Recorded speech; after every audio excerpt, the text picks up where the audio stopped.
Hello everybody, welcome back to yet another installment of Life Stories. My name is Trent and I hope you guys are all doing awesome as always.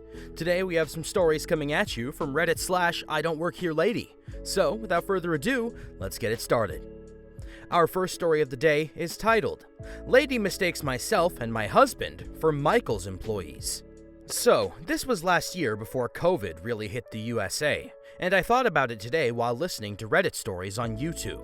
It's actually pretty wholesome, so sorry if you need a dose of Karen getting karma. So, for the holidays, I try to make gifts, as I work hourly wages and can't afford much. Plus, I'm more creative and people seem to like what I make. Last year, I got into soap making and was planning on making individual craft soaps. Soaps with ducks for the kids, rose soap for the ladies, candles for kitchens, etc. And Micheals, a craft store for my non-USA readers, sells soap in big chunks. My husband and I got off work around the same time and met at Micheals, so he could help me pick stuff up and look for gifts himself. He's not so creative, but I still love him. We got a cart, got our stuff, and we're standing up front by the doors talking about random things when in walks this well-dressed, brown-haired older lady. I smile, and she smiles back. I go back to my husband, then suddenly realize she's standing near us. At this point, I'd like to clarify what we're wearing. He has a dress uniform of black polo shirt with his company's logo, black dress pants, and dress shoes. I'm wearing a black long sleeve with a grinning skull on it, black pants, and black boots. I'm also wearing goth-style makeup cause, spoiler, I'm a spooky nerd. Micheals employees normally wear red shirts and vests and casual pants and jeans. So, I nod my head at this woman, SL for sweet lady, and my husband stops to look at her. You need something, ma'am? He's a southern boy, and his mama raised him right. Hi, I'm sorry to interrupt, but could you possibly tell me where the burlap is? Now, if you peek at my other stories, you'll see I used to work for a big superstore in which we were magically supposed to know where everything is. Luckily, the store's app will tell you where things are, and it was used more by employees to help customers than customers to find their items. With this knowledge and instinct burnt into my head, I immediately whip out my phone and start Googling. My husband, being polite and trying to help when he can, is absolutely clueless in craft stores. He tries to point out possible places when I pipe in with a possible aisle for her. I show her my results, and she points to the right one. Oh, that's the one I'm looking for. Do you mind showing me where it is? Well, it's down the aisle, but we don't actually work here, so we don't really know ourselves. Cue her look of shock and embarrassment. Oh my gosh, I'm so sorry. I just saw you standing there and saw the clothes and She then gives our clothes a closer look and starts to laugh, getting a bit red in the cheeks. We all share a laugh and tell her it's fine, and after, I explain to her how I found the aisle. I helped her download the app and even got her a coupon for her next purchase. She wished us a good day and went to flag down an actual employee to help her out. It was actually pretty nice and wholesome, and we were always more than willing to help people out if they approach us with the right attitude. I guess the life of retail still has its perks. Yes, when I go to Micheals, I too look for the nearest goth. They absolutely know where everything is. Jokes aside, and moving along, our next story is titled, Get Me Fire from the Store I No Longer Work At? If you say so, Karen. This happened when I was 17, in 2007. I dropped out of school, but was still living with my dad and working full-time. I'd moved away from my mom for reasons not relevant to the story.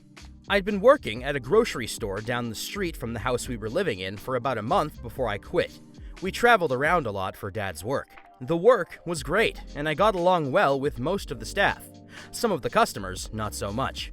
But I was accused of stealing, which is why I quit. On my lunch break one day, my supervisor took my till to the back room for me while I went for lunch. We were supposed to do it ourselves, but my naive self didn't think to question it. Not my smartest move. At the end of the day, when I was in the back room counting my till, I came up $50 short, which I knew was a mistake because I would never steal money. My supervisor denied taking my till, and the manager took her side. So I decided where they could shove the job. On to the story. A week later, I had to pick up the essentials, so I begrudgingly went there to get what I needed. I should mention that the store uniform was a bright red t-shirt and black pants, and I was wearing a light blue singlet and bright-colored rainbow shorts. I was on my way to the deli when I heard someone behind me say, "Excuse me," but didn't think much of it as I no longer worked there. A few seconds later, I heard someone say, "Excuse me," even louder, so I turned around. It was a customer I recognized as a Karen. She would come in every few days and would expect everyone to bow to her every whim and complain about prices or stock not being available. "Can I help you?" I asked. Probably the wrong thing to say, but the first thing that came out of my mouth. "Where are the rice cakes?" "I don't know, probably with the chips?" I had only ever worked at the registers, so I didn't know the layout of the store very well. "No, they're not. Go find them for me." "Go find them yourself. I'm not your maid," I said. "How dare you speak to me like that? I'm going to get you fired." Me, finally understanding, "I don't work here." "Yes, you do. You're here all the time. Why aren't you in uniform anyway? This is horrible customer service. I'll get you fired, young lady." "I quit last week, so go your hardest." "I'm glad I don't have to put up with nightmare idiots like you anymore, so you can shove your rice cakes right up your freckle and find someone who cares." I didn't wait for a response and just turned and walked away. It felt so good to tell her where to shove it after putting up with her crap for a month. I received a call from Target the day after I'd quit regarding the job application I'd placed there and was given a job a few days later.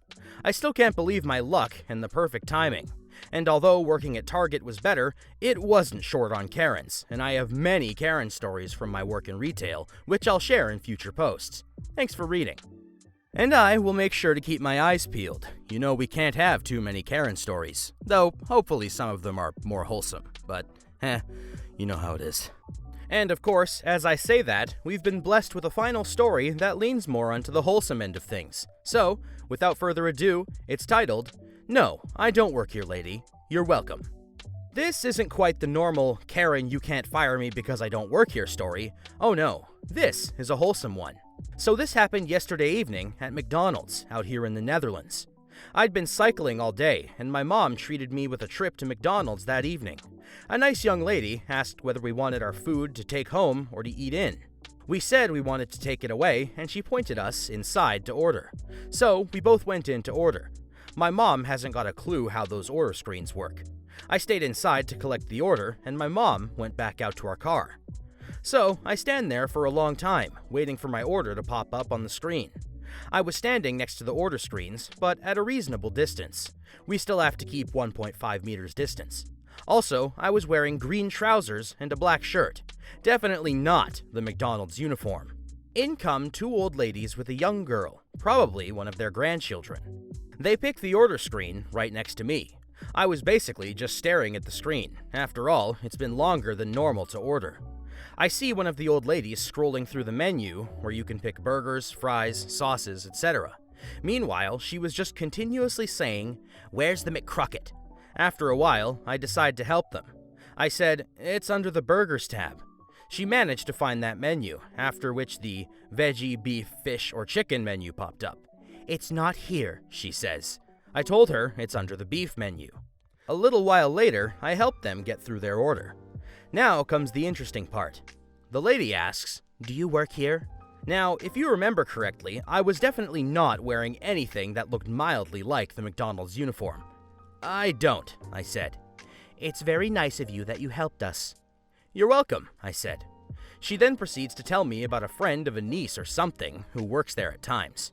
If you like reading, please continue. If you don't, that's all the I Don't Work Here lady for today. So apparently, the lady who let us in noticed I was still standing there. Due to this nice encounter with the old people, I hadn't been watching the screen. You'll never guess what happened. My order number, 066, had disappeared. It hadn't gone to the ready to pick up side. It just disappeared. So, the lady who let us in came to me and asked what my order number was. I told her it was number 066. She also looked at the screen. She also couldn't find it.